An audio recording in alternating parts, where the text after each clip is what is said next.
All right, everybody. This is Clint Arthur. And as you can see, it is time for a sunset story. And today's story is called Tony Robbins. Tony Robbins.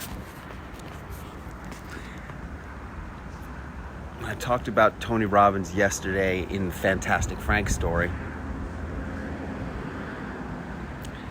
Today's story about Tony Robbins begins with Melissa.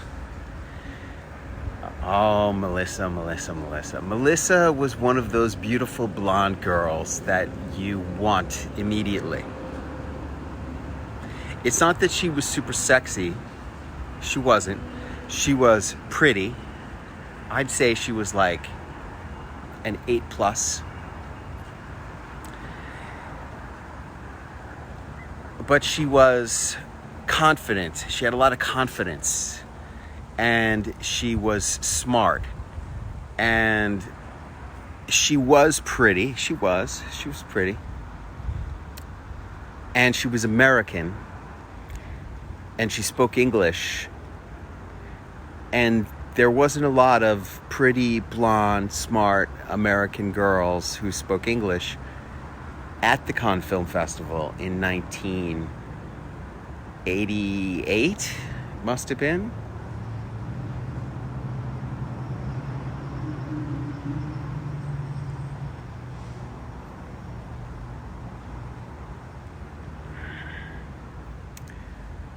I met her on the Hotel Carlton patio.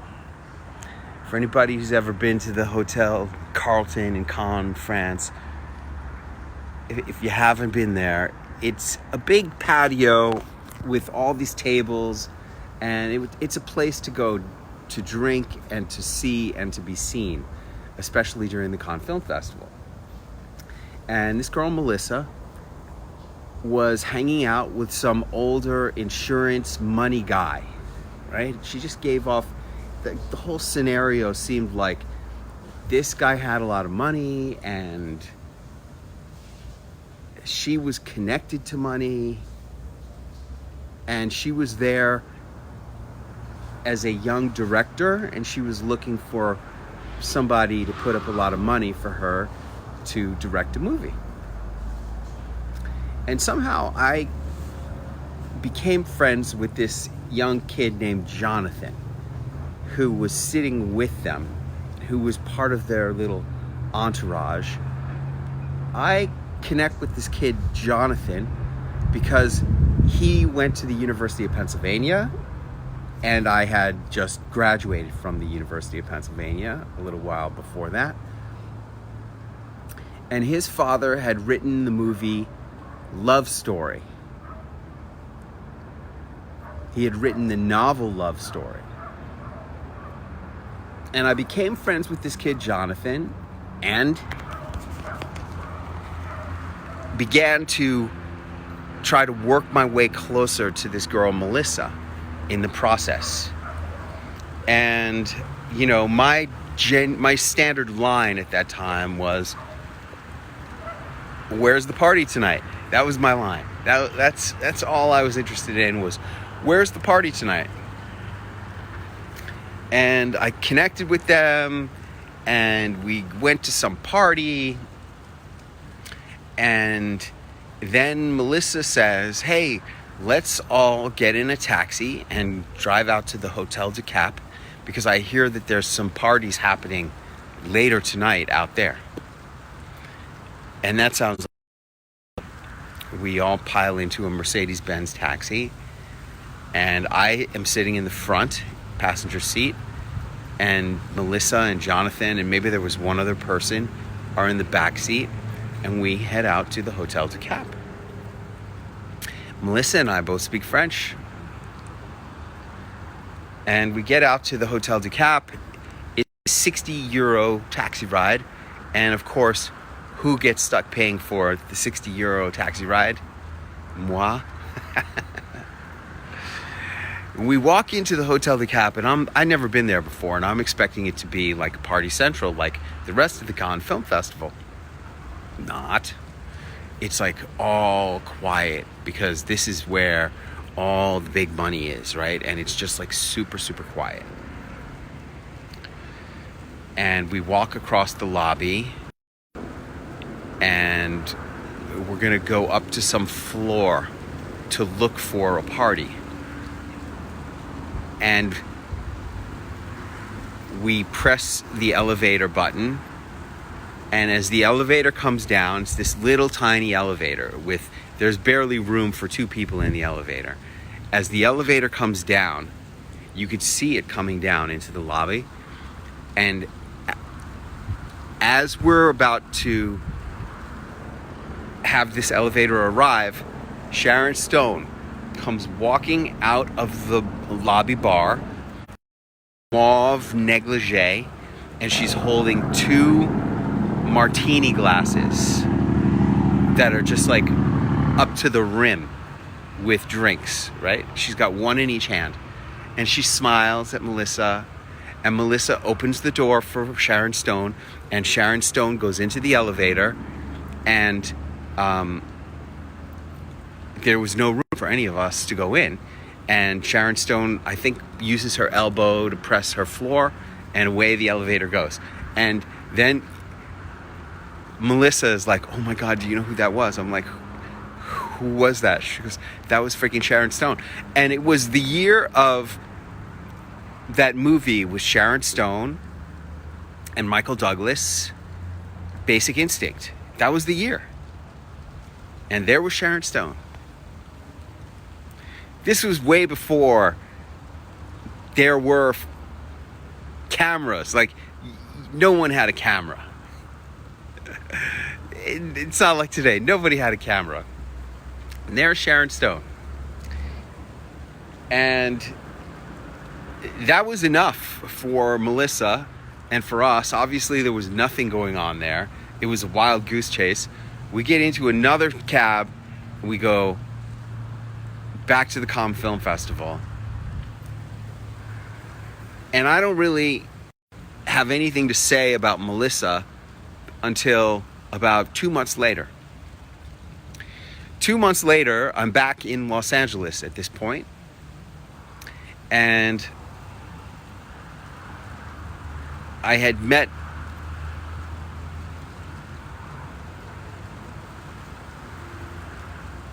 some woman at the Cannes Film Festival and started dating her. And she lived in the Hollywood Hills. And one day I'm on the phone with that kid Jonathan, talking to him, and from the woman's house, apartment in the Hollywood Hills. And he goes, where are you? And I gave him the address. He goes, no way, man. I am just up the street from you. And I go, what do you mean you're just up the street from me? And he goes, I'm living with Melissa in her house. She has a big house, and I'm living here. And I'm like, oh my God. And I go over, and Jonathan and I agree that we're going to start writing a screenplay together. And we start writing this screenplay together, and I start going over there. And one time when I'm there, I see this book called Awaken the Giant Within by Tony Robbins. And then Melissa flies in and out of the apartment, or the house rather, and she says how she's excited. She's going to be meeting Tony Robbins. She's going to be going to some Tony Robbins event. And then I don't see her again. And then the next time I interact with Melissa is when I'm writing the screenplay again at Jonathan's house. Melissa's gone. She's gone. She's away for the weekend. Then Jonathan and I are writing the screenplay. And all of a sudden there's a phone call on the house phone, the landline. And he's talking on the phone. And then he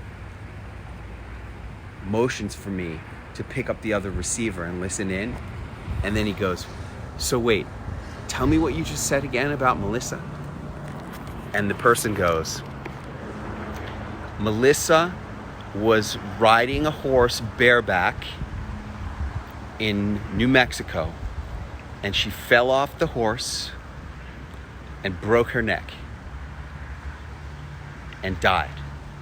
And I'm like, what? And Jonathan's like, and we're both blown away because Melissa was about 27 years old with an MBA, and she was going to be directing this movie that rich money insurance guy was going to finance. And she had all this stuff, and she was going to go meet Tony Robbins back in like 88, 89. She's going to go meet Tony Robbins. And now she fell off the horse riding bareback and broke her neck and is dead.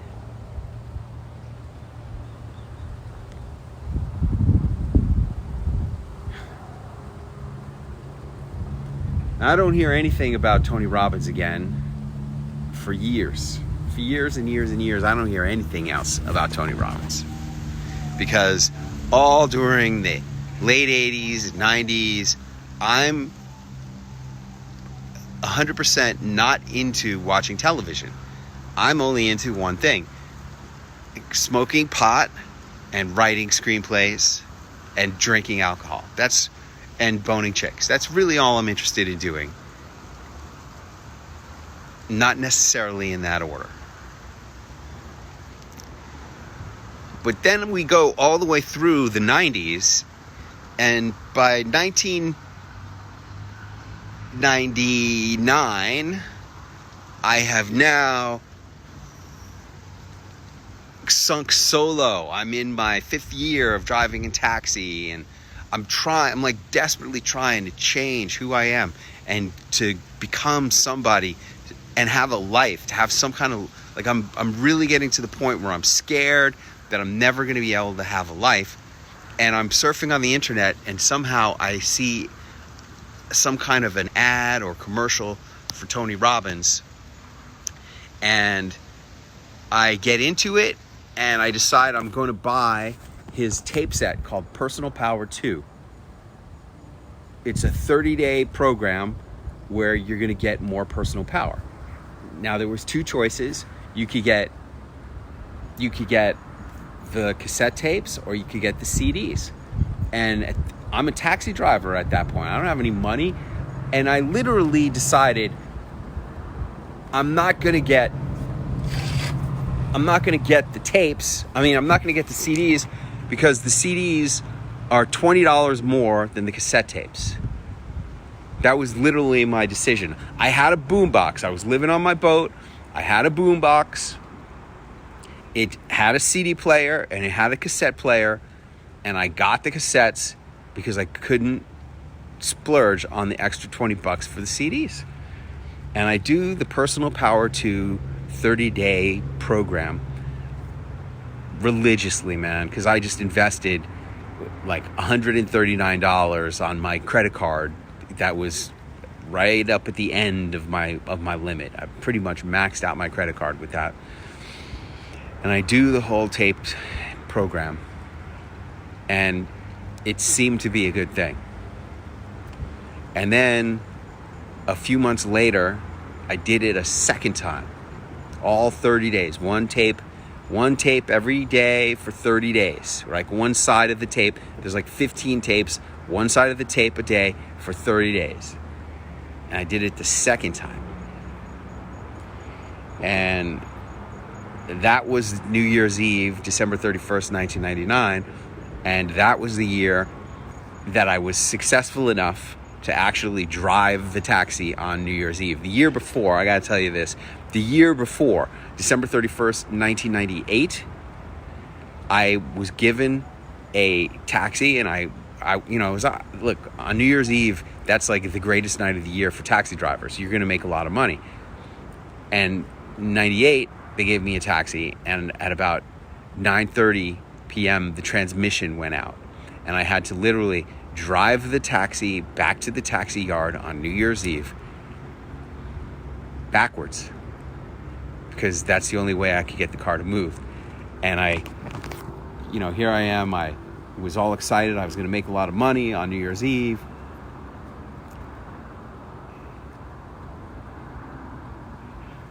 And instead, I was home by 10 all by myself to drink and smoke myself into oblivion and cry my eyes out because I was such a loser that I couldn't even get a taxi that worked and make money on New Year's Eve.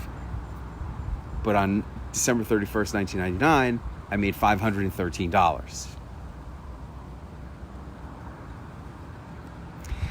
And that night in the back of my taxi, there were two guys who were MBA interns from Goldman Sachs. They were MBAs working at Goldman Sachs as interns.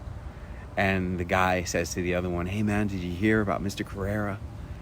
They made him the last partner right before the Goldman IPO, and he cashed out $1 gazillion."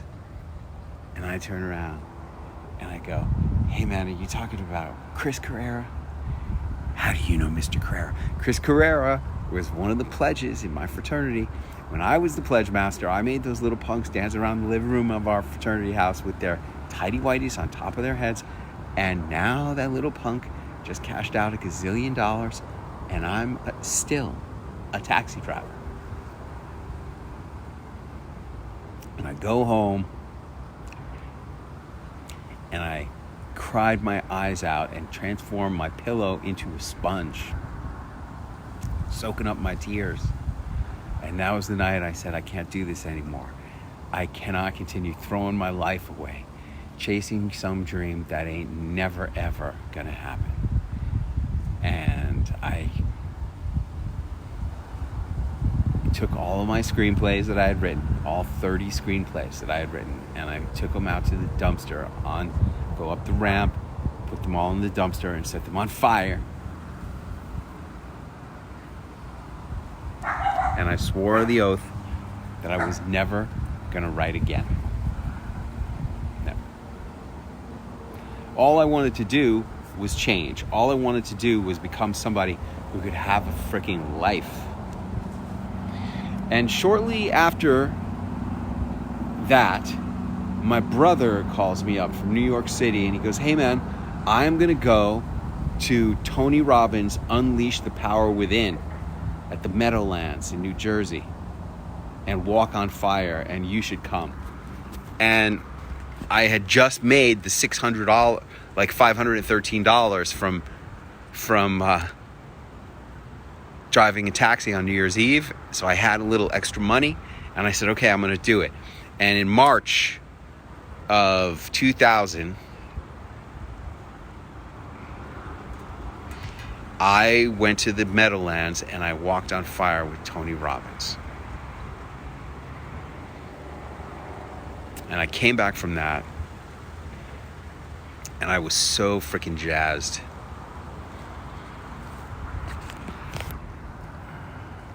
And I had just met this woman who I started dating seriously. And I was taking this other seminar, this other class. It was a weekly seminar called Life Transformation. Because, man, I really wanted to transform. I was taking a seminar called Life Transformation. It was $400 a month.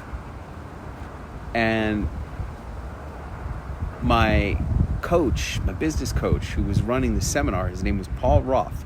God bless that guy, Paul Roth. He sits me down one day and he goes,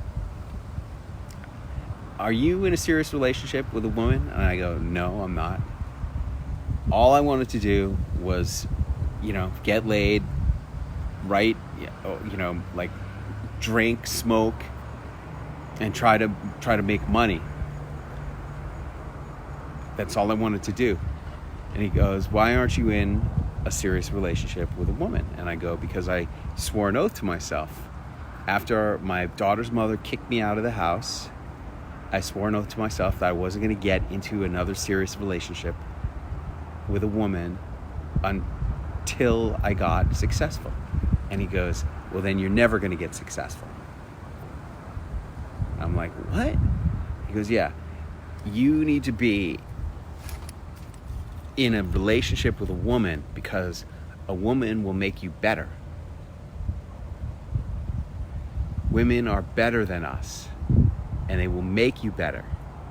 So unless you get into a relationship, you are never going to become successful. I'm like, whoa. And that's when I got into a relationship with Allie.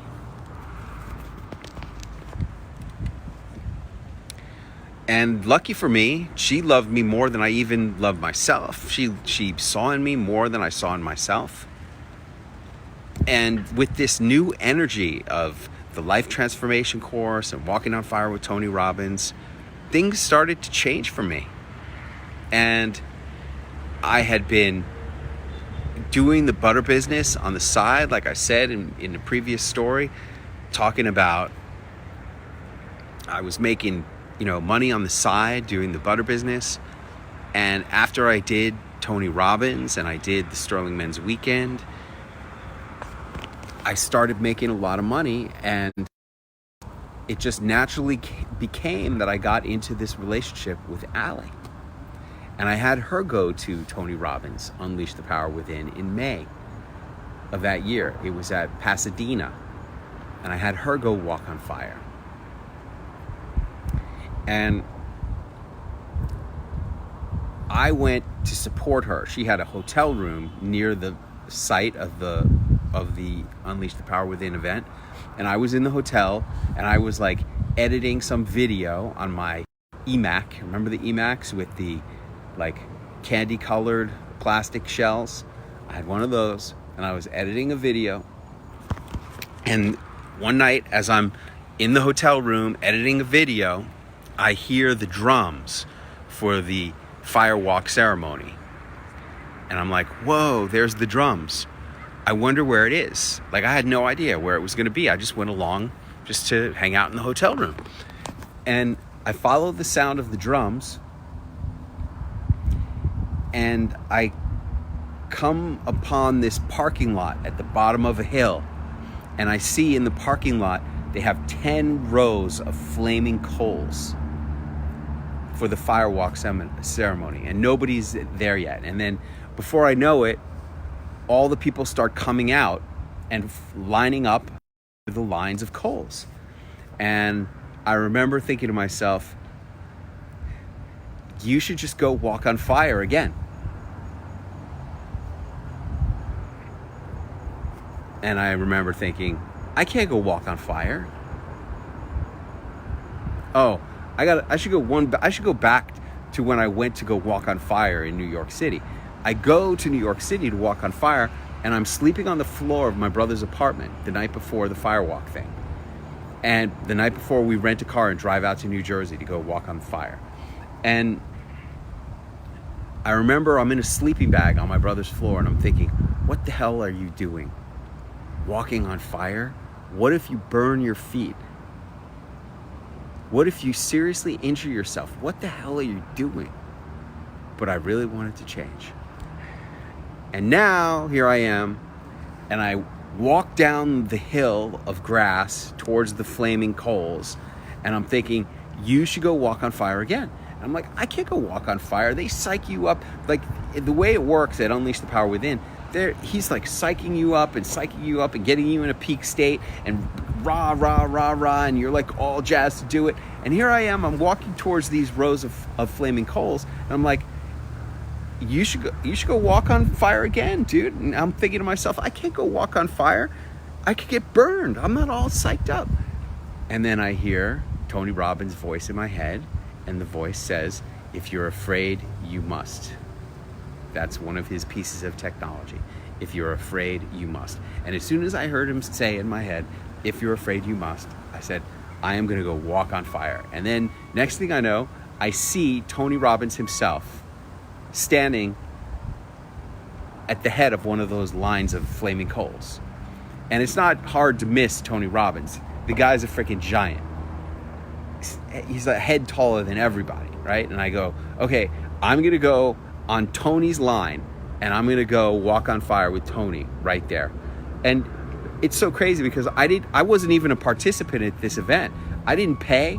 I just walked in off the street, basically. And here I go over to the line. I get on the end of the line, and I'm psyching myself up to go walk on fire the way I had done it a couple of months earlier in New Jersey. I'm doing my power move. Yes, yes, yes.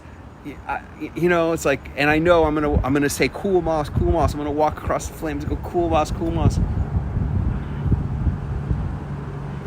And slowly, the line is advancing, and I'm getting closer to the flaming coals, and I'm just some guy who walked in off the freaking street. And now I'm 2 away from the head of the line, and there's this girl there, and she says to me, all right, do your power move. And I go, yes! And she goes, okay, now when I say go, you're going to step up on the grass, and then Tony's going to tell you what to do. Do your power move. Yes! Okay, go. And I step up on the grass, and now I'm standing right next to Tony Robbins himself. He's so tall. He's so freaking tall. And he goes, do your power move. And I go, yes! And he goes, stronger! And I go, yes! And he goes, go! Now, I step into the burning coals with my bare feet. And I had been thinking to myself, maybe last time I walked on the flaming coals, maybe I had not really done a good job. Maybe I'd walked on the side of the coals where it wasn't hot. This time, I said, I'm going to walk right down the middle of the flaming coals. We're in the hottest section of the fire because I want to make sure that I'm doing this right. And I want to make sure that I'm really, really walking on fire. And that's exactly what I did. I stepped through the coals, left, right. And I'm thinking, cool moss, cool moss, cool moss, cool moss. Just 1 foot in front of the other, right down the middle of this line of flaming coals. And it is 15 feet long, and it is just white hot down the middle. And I get to the end of the flaming coals, and I'm like, cool moss, cool moss. I'm not walking too fast, but I'm not walking slow either. I'm just going right through the middle of the coals. And I get to the end, and I jump off, and these people lift me up by the arms, and some guy has a hose, and he hoses off the bottom of my feet. And I did it. I walked through the flames in my bare feet, just right off the freaking street like that.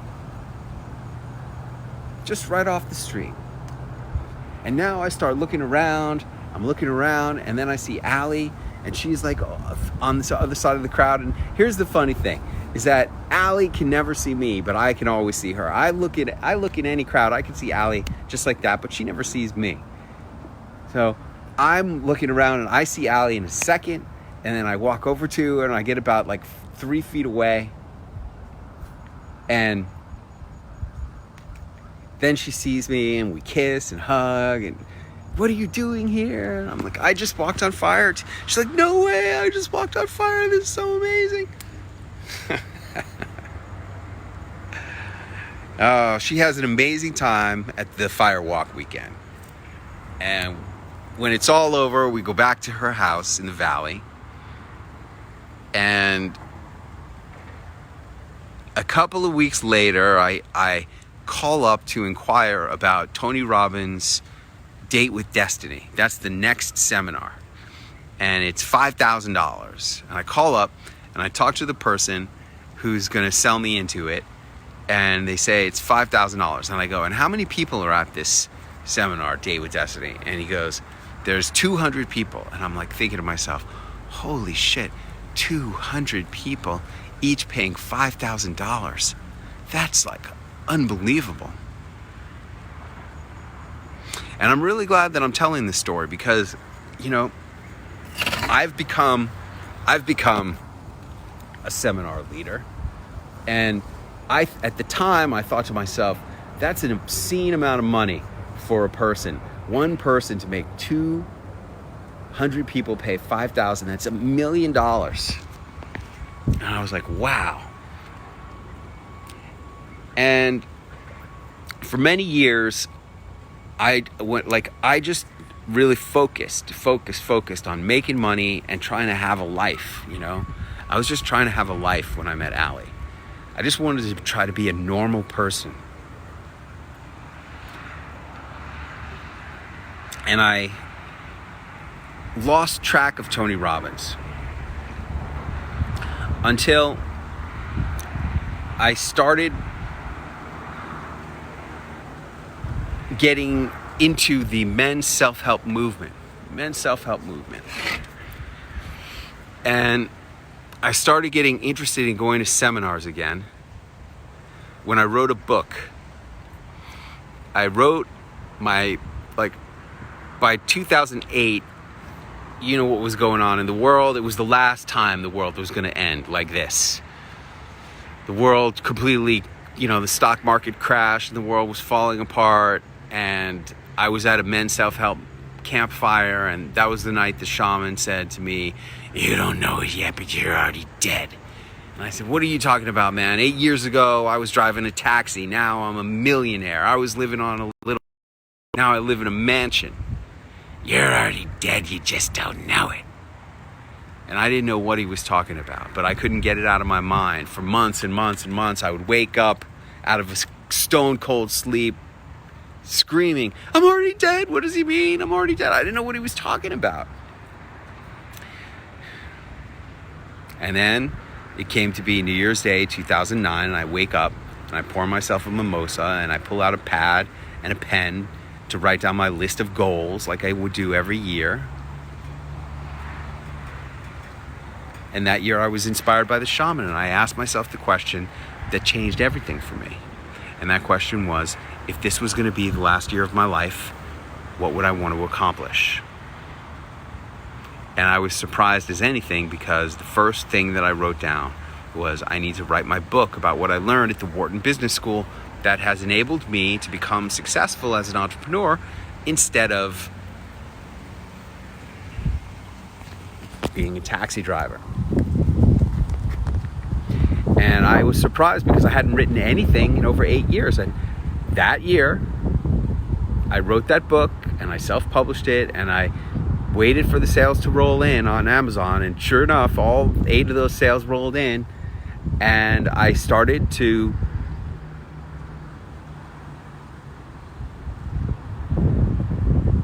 go to seminars to find out, how do you sell books?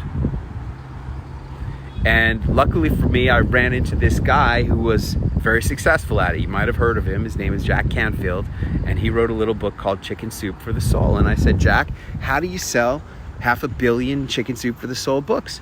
And he goes, "You need to become somebody, because people are not going to buy a book from nobody.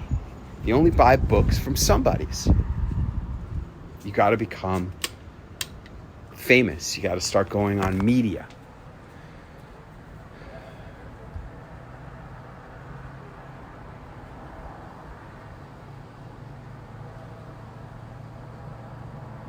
And I started going to a lot of seminars, media seminars. There was this one I took called the National Publicity Summit. I went to that as a paid attendee 2 times. I went to all kinds of seminars. And when I started going to these seminars, I remember my mom, bless her heart, she's like, "You're going to become the next Tony Rogers." I'm like, "His name is Tony Robbins, Mom." "No, you're going to be the next Tony Rogers."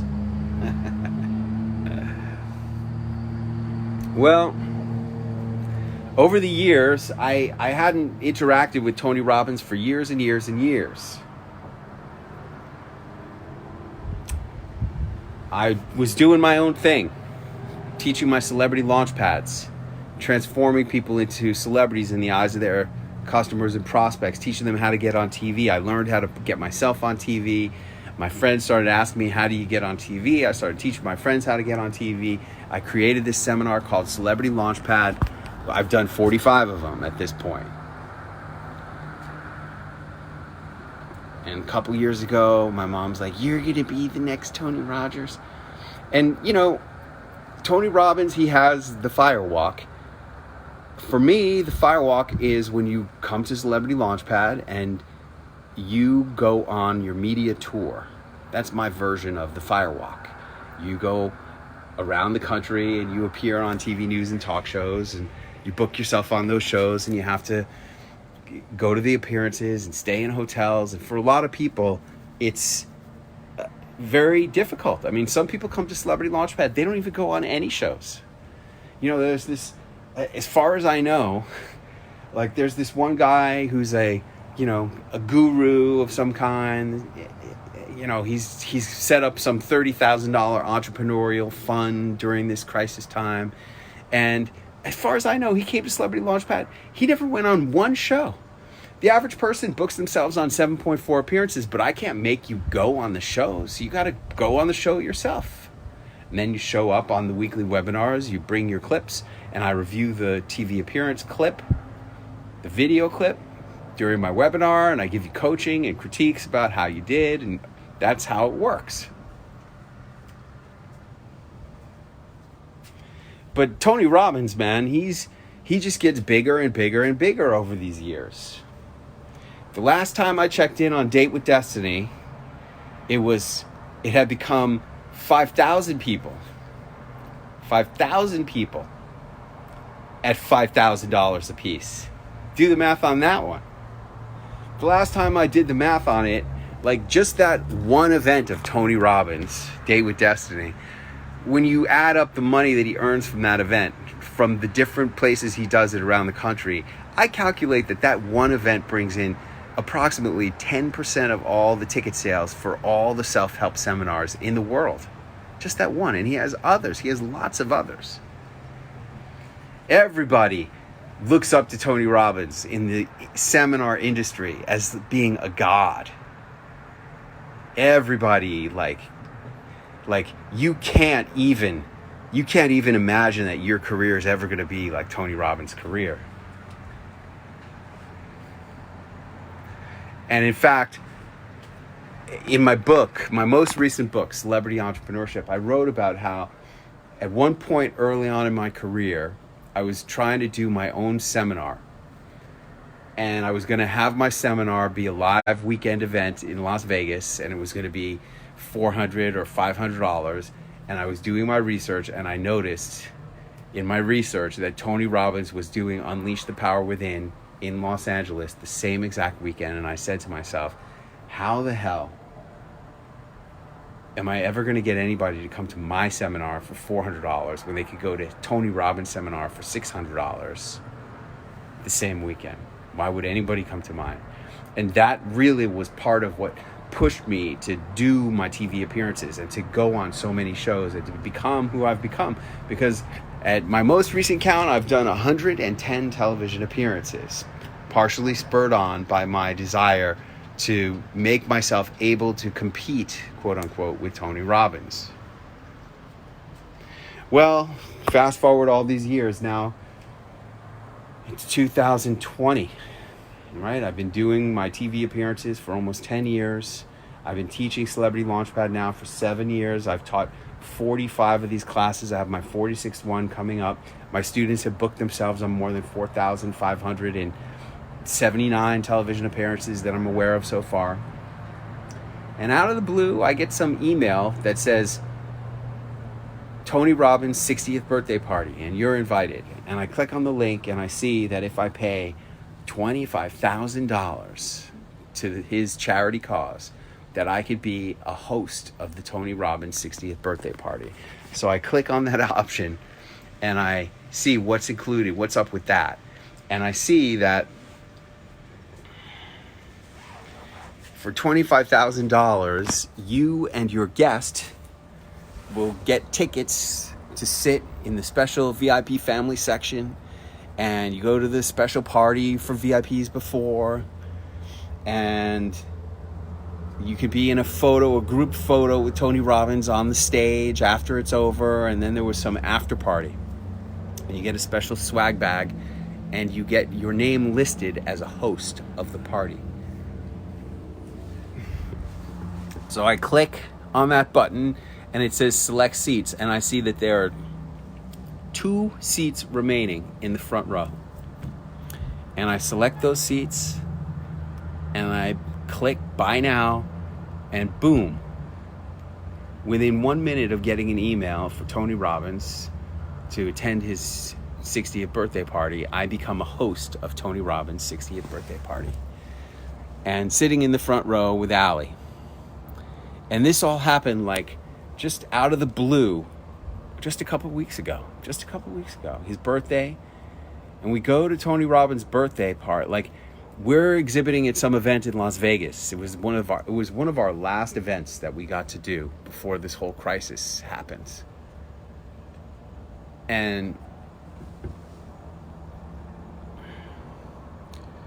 it's happening. His party is happening in Los Angeles, downtown. I book us a hotel room at the Ritz-Carlton, downtown Los Angeles, which is adjacent to the location of the event. And we drive in from Las Vegas and make it there in time, check into our room and get dressed, go downstairs and go to this party. And when we're there, we run into all these people that we know. And I saw Dean Graziosi, and I saw Peter Diamandis, the founder of the X Prize, and I saw all these people that I've known over the years of being in the experts industry. Russell Brunson was there, saw him, and then we go into the event after schmoozing and socializing for like an hour plus. We go into the 5,000 person auditorium for this party. And it took a long time for us to wade through the crowd to get to our seats in the front row. And then there we are in the front row. And I'm standing there in the front row. People are yelling my name, and I turn around. I see my client, Erica Garcia. She's like, Clint, I want to come back to Celebrity Launchpad again. And I want to be speaking at your events and all this stuff. And we go to this show, and who's hosting the show? Dr. Oz. Now, Dr. Oz is going to be appearing at my event in a couple of weeks from now. Okay, I do believe that mid-June, June 12, 13, 14, I'm going to be able to have my event in New York City with Dr. Oz and Dr. Drew. And we're at Tony Robbins' birthday party, and they go, ladies and gentlemen, please welcome your host for the evening, Maria Mamunis and Dr. Oz. And Dr. Oz comes out, and like,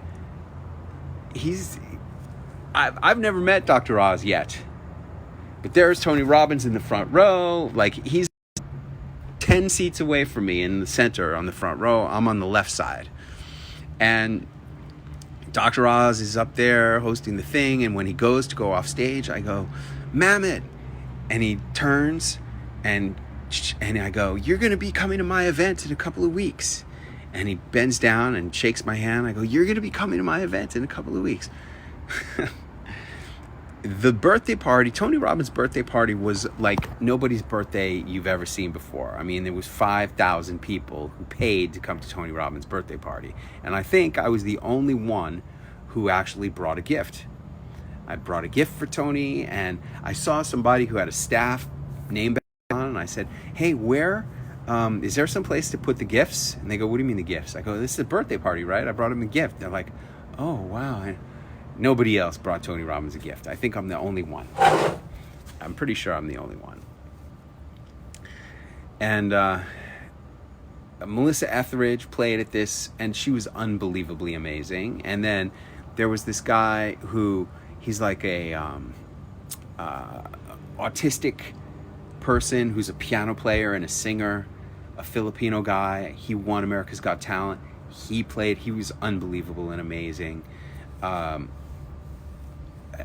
It was a beautiful night of many beautiful song and dance performances.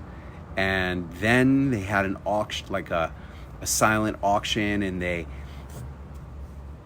Maria Mamunis, I've never seen anybody work a crowd and generate money the way this girl did.